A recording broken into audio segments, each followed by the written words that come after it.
Okay, Dr. Phil's on the background. And look at my cute Christmas tree. Ah, it's the beginning of December. I'm not in a comfortable position. Hey guys, welcome back to my channel. Today's video, I won't lie, is a little bit different. I go into, last month, November, was Epilepsy Awareness Month. And now it is December because I suck at doing things quickly. I just finished editing my video. I did forget to record the intro and outro with the makeup on, but now you have this cute background and I'm actually pretty hyped about it. Last month was Epilepsy Awareness Month and I thought it would be cool to not necessarily share my story because I don't feel like that's really what I did in this video. I think I just wanted to talk to you guys, really just kind of chit chat about what I've experienced having epilepsy and dealing with this since I was a young little wee girl. Yeah, I don't really think this is a super serious, like, this is my story, you know what I mean? It was pretty chit chatty, how I've dealt with things and how I'm moving forward in life. Yeah, and I hope you guys enjoy the video. This is my couch. I'm sorry if this is bothering you. But I couldn't find my tripod, so that's great. I always look at the viewfinder. I'm like Tana Mojo. I don't really know how to introduce this video without kind of going into it and just letting you guys listen to me. And if you do stay till the end and listen to everything that I have to say, I really thank you guys a lot for even listening to me talk about it. It is a touchy subject for a lot of people, and it is a touchy subject for me, as you can see in multiple different parts of the video. It was kind of hard to talk about at certain times, but I'm glad I did. And I'm glad I get to share it with you, and I'm glad I get a platform to talk about these kind of things. I know my platform isn't huge. I don't have a ginormous audience, but for the people that I do have, I am forever grateful. My voice is raspy, I'm sorry. I'm forever grateful to have people that will even listen to me. I mean, that's just crazy to me that anyone's really interested in me. Not, you know what I mean? Anyone's really interested in my story, if that's what you want to really call it, even though I don't really think that's what this is. That you want to listen to me and chit chat with me about hard topics and things that people don't really want to talk about sometimes, and I think it's important to. So I hope you guys enjoy this video, and thank you all for listening. Okay, we're starting. I don't think this is going to be much of a tutorial. I don't know if I explained it in the beginning of my intro. This is gonna be like more of a talking video, kind of just explaining, I don't really know. We'll see how it goes. I have a look in mind that I'm excited to show you guys. But mostly I think this is just going to be a talking video telling you about my experience with epilepsy. Yeah, nothing too crazy, just talking to you guys. Not too much of a tutorial, but you will be watching what I'm doing. I want to show you the picture that I thought was super cool that I'm going to try and incorporate into this. So I really liked this a lot. I thought this was super cool, kind of like her hair is really abstract. So I wanted to work with that a little bit. I wanted to incorporate maybe like something like this in it, because if I am bringing up the actual definition of epilepsy, it is a neurological disorder marked by sudden recurrent episodes of sensory disturbance, loss of consciousness, or convulsions associated with abnormal electrical activity in the brain. That's the first time I've ever read the definition of it too. So we're on the same page. I knew it was something like that, but I never really looked up the actual definition of it because I didn't really know the scientific part of it, but now I do. I knew it was some kind of like electrical problems in your brain. Like, I'm gonna push myself up a little bit. I was diagnosed with epilepsy at the age of 8 years old. I was a little wee child in like 3rd grade, I think. Second or third grade. 3rd grade, I think it really started going on. I had a first really big seizure, which is called a grand mal seizure. They are, sorry, I feel like I'm being very serious, but I don't talk about this much. So it's kind of hard to start talking about it. It's called a grand mal seizure. It's when it's kind of the seizures you see on the media of like in movies, where typically people only see the kind of seizures where people are like on the floor getting it, twitching, stuff like that. And that's really, I feel like a lot of people don't understand there are many different other types of seizures, which are much more common than just the flat out, just on the floor. Yeah, I had that one first. I was laying in bed. A lot of them happened when I was sleeping. It was the morning time and I just fell on the floor. Here's the tea. Here's the theory. I think that what happened was I fell off my bed, hit my head on my dresser, and that's what triggered it. I think that was the start. But my mom says that which it's probably true because I wasn't conscious. I think that's my theory. For her, she said it started while I was in bed and then I was switching, I fell on the floor. That makes sense. Either way, fell on the floor. That was a big one. Face turned purple, twitching, stuff like that. I remember,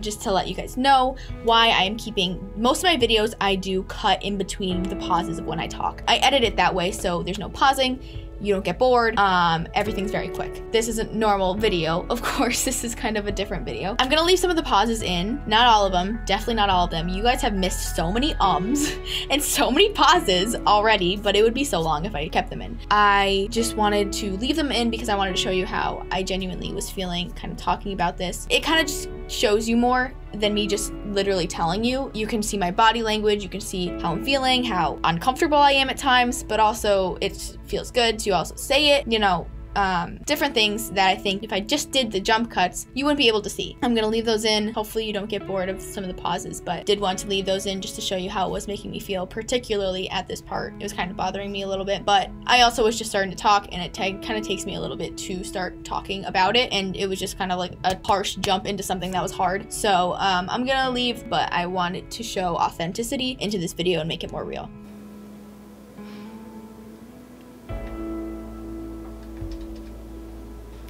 I remember waking up and I was conscious then.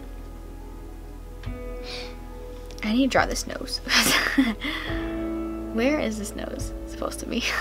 Sorry to keep jumping in, but this is just such a crucial thing that I feel like I want to talk about for 1 second. I don't think I've ever talked about. So when I do makeup, like big makeups, I started doing them because when I would be upset or things started to bother me, I would just come down here and start painting for like 8 hours and I could forget about it. In this moment, I literally started, you can clearly see I'm getting a little worked up. And I said, I have to draw this nose because that's just how I deal with things. You know, I just start drawing, it makes me feel better. And I literally just start smiling afterwards because I'm like, I need to draw this nose. But then I get back into it, so whatever. I remember waking up and I was in an ambulance, strapped down like this. And I remember just seeing my dad. Very, very confused. I had no idea what was going on. Finally woke up and was just like, hey, what the fuck's going on? I'm in an ambulance and I'm strapped down. Dad, what's going on? And he was just like, he kind of just said everything was okay. I never was in an ambulance before that. He just said everything was okay. And then everything was. At this time, I am in the ambulance. I think it just really freaked me out that I couldn't move. More or less, I wasn't really freaked out why I was in an ambulance. I wasn't like thinking like, what's going on? I really was just kind of freaked out like, what if I strapped down? And then another one happened not too long after. I think it's kind of hard to remember the actual timeline of everything. Another one happened not too long after and they went back to the doctors. I think that's when they diagnosed me with epilepsy. And then I started having little partial complexes, which I'll get into what those are. And then they wanted to put me on medicine. Finally, after like 3, I had a really hard time getting into the hospital that is around me. So I had to go out to Boston, which is pretty far. So I had to go out to Boston. They took me in much quicker and then I got medicine. And then I got really fat. Dude, I got so fat. I was a side effect of the medicine. I was a chunky little baby. And that's how I went from 3rd to 4th to about 5th grade. I kind of got back to normal with my medicine. But after that, I started having a couple partial complexes, which is what they called it when I was at a pediatrician neurologist. But now that I'm not, they don't call it that at an adult neurologist. I don't know why. And I like that name because that's what I'm used to. I remember being at the doctor's. I had a neurologist when I was younger. I got on medicine, and then I remember the first time I went back after I got on my medicine, they were like, ooh, sis, you gained some weight. And I was like, thicky. Like, yes, sir, I did. I had a neurologist. He was my king. I loved him. He was great. He was so nice to me. He was so sweet. He was like, okay, they told me I gained a lot of weight. They were like, you gained like, it was either 20 or 40 pounds in a good small amount of time. For a 3rd grader, that's a pretty decent amount for a small body. And I remember they took me out of the room to do like all the tests, which were kind of like walking down in the middle of an aisle, like walking down a hallway straight, threw a tennis ball back and forth. Like, It was some like really basic test, but really they took me out of the room, I'm pretty sure, because they wanted to talk to my parents about something serious, which was that like the type of epilepsy I had and will it ever go away. It's always stuck with me that I had the kind that would never go away. I don't know why this is making me so upset. I've talked about it multiple times. I went back in the room and they were like, Lauren, your epilepsy is going to be something that will be there forever. And at that time, I remember I started just mentally breaking down. I was like, what do you mean? Because there's different types where they'll just grow out of it. And I was pretty sure that would be me. They said it would only be a 10% chance forever. Like for the rest of my life, it'll never go below 10. It can get higher than 10, but it will never go below 10. So I was like, okay. At the time, I wasn't like, okay. I was like 9 years old and I was like, are you kidding me? I kind of just grew up and was just like, this is going to be something that I have to live with. And that's how I lived my life since then. But on a happier note, I got put on that medicine and it was the best thing that ever happened to me. I'm still on it to this day and it's been 10 years.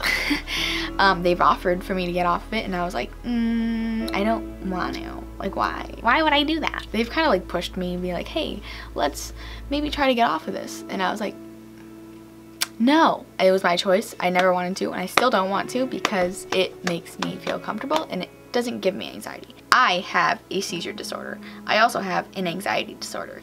We're mixing those together, right? Because, let me get into this. Well, I used to have partial complex seizures. Those were much harder to tell what it was. A partial complex is, what my experience was, like imagine a sim. Sims, they speak very gibberish. So like if I'm saying a sentence, it will be complete gibberish. Like you won't understand what I'm saying. I'm trying to make out, like talk what I'm saying, but I can't speak it. My vision will be very impaired. Like, and by impaired I mean just impaired. Like there's no like specific to what it is. It can be like a hallucination of like Shrek in the corner of my eye. It can be just random flashing lights. It will be like pixelated, blurry. Just impaired vision, nothing really specific. I can't really walk, my balance is off. Like I remember walking through my hallway, which is like a hallway with 2 walls, and I would just put my hands on it because I couldn't really balance back and forth.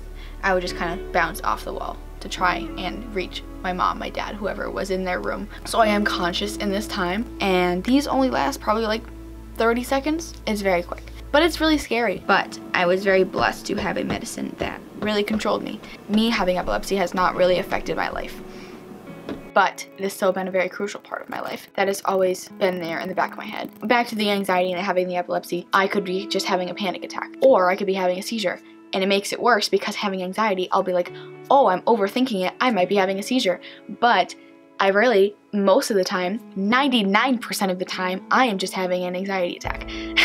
But having the anxiety makes me overthink that I'm having a seizure, but I'm also just having a panic attack, so that makes me think I'm just dying. It's just a bad mixture. I'll overthink everything, when really I haven't had a seizure in like 7 years. After that, I kind of just chose that I wanted to, a lot of the help with my mom, I decided that I wanted to not let this define me as a person. Like if someone thought of me, that wasn't going to be what someone thought of me as, you know what I mean? Epilepsy doesn't define who I am. That was the main thing that I wanted to really come out of my life after I found this out, and also I didn't want it to stop me from doing anything. Like I didn't want it to have any type of a control over me. I didn't let it stop me from doing anything. Obviously I drive, so it hasn't been a part of my life where I was just like, I can't do this because I have this. There have been times where I've been cautious. I'm not ashamed of it. Push through, because you can't let it take over. You can't let it control you. You can't let it be you and define you. That's not who you are. It's just a contraindication. Yeah, there's of course some things like in class, work with a lot of the electrical equipment because hello, that'd be dumb. I think I've already mentioned this a couple times, but I've been seizure free probably for about 6 or 7 years. There's been multiple times where I was kind of like, that could have been, but like, I don't really know. So I kind of just don't count them because they weren't like profusely like, oh, that was definitely a seizure. Like they were kind of just like, oh, that might have been, but like I'm fine, so maybe let's not count it. That's kind of just how I've lived it out. I feel like if it's not an obvious seizure, then I don't really count it, because like it could have been so many other things. Like I could have just literally been daydreaming. It's very undecisive disorder. So after when I used to have seizures, afterwards I would get really tired. Like I would pass out for like 6 hours no matter what the time was. One time I was at middle school and I passed out in the nurse's office for like the entire day. Every time afterwards I would also throw up. Nasty. That was kind of like a surefire thing. I was like, yeah, that definitely was a seizure if I threw up afterwards, because one thing about me is I do not like get sick, stomach sick often at all. I could probably keep on both hands the amount of times in my lifetime that I have thrown up. It doesn't change anything about me, really, like at all. I've always surrounded people in my life with me that know what to do if something were to happen to me. You know, most of my friends are going into nursing, so. Ooh, that looks cool. I like her. That's the end of my little rant. I don't think I have anything else I need to say about it. Some things I don't need to say. You know, it's been different than everyone else, of course, going through life with it. Especially growing up at such a young age. This is supposed to be super abstract, so it's not something that I'm kind of like, I'm just going with the flow. Whatever I feel like looks good, I'm doing. Already moisturized my face. I think one thing a good thing that came out of having epilepsy was I feel like it made me a much stronger person at a young age. I think I wasn't really exposed to much yet at that age.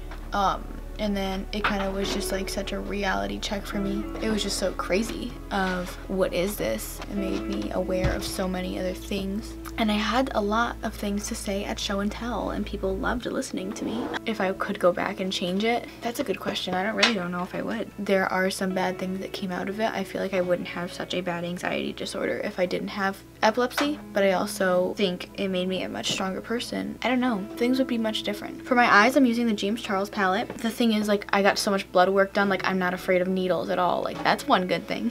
Although, when I think of this elbow, ooh, not the elbow, like the inside of the elbow, ooh, it gives me the chills, because there's so many times where I just, like, automatically what I think of the inner elbow with is, like, blood work, because I got so much blood work done, like, monthly when I first got on my medicine. Thinking even about my inner elbow makes me cringe. It was always a conversation starter if anyone was like, name a fun fact about you. I have so much going on in my hand, and I think that this is the finished look. So I didn't really end it on a specific, I kind of just ended I stopped talking. First of all, don't go on Google and just start searching fun facts about whatever disorder you have.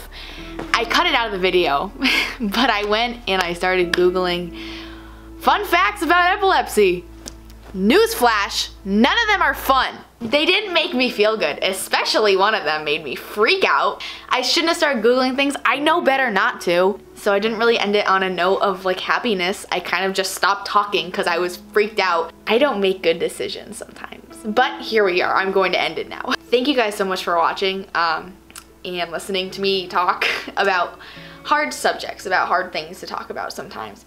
And again, like I said in the beginning, I really am so grateful to have anyone that will listen to me, to watch my YouTube videos, to no matter how big or small my audience is. I think you guys are awesome for watching any of my videos. I love this Christmas tree. That is cute as that was really mean. That thing is cute as frick. I'm just really loving the scenery behind me. I think it's beautiful and the lighting's great. I should just do my makeup here. Anyways, really, thank you guys so much for listening to me. If you stay until the end of the outro and listen to me the whole way, wow, that really means a lot to me.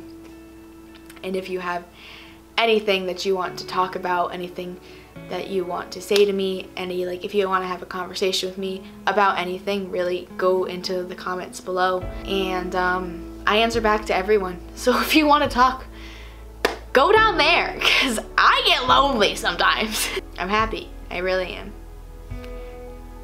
I feel fulfilled, because I know a lot of people don't. I have the strength to talk about it, and no, I don't feel like I'm being exaggerative. It's been a big part of my life, and I know it's been a huge part of other people's lives, and I really hope this can help someone. I don't know, and I know there's some people that are really struggling to live with this, and I think it's important to show people that I'm happy, I'm living such a fulfilled life, I'm shooting so hard for all of my dreams, and don't let this come in the way, you know? I'm just really grateful that I can show people that life gets better. I mean, there's sometimes that it gets tough, especially dealing with multiple different things at once. It can be really hard, but there's never a point where you can't just push through it and focus on something that you love. I mean, I feel like I was lost when I didn't find makeup. It's such a passion of mine, and I feel like that everyone in life should find a passion, because God has it helped me. It's made me so happy. It's given me an outlet, and even for anxiety, even for epilepsy. I mean, it's just, I'm getting into multiple different things, but overall I am just so thankful that people even want to listen to me, and I really hope that this can help someone, even just chit-chatting with me about it. Okay, I'm done ranting. I love you guys so much, and I will check you in the next video, and it will be more fun and funnier and much more upbeat. But for now, I hope you enjoyed this video. Bye.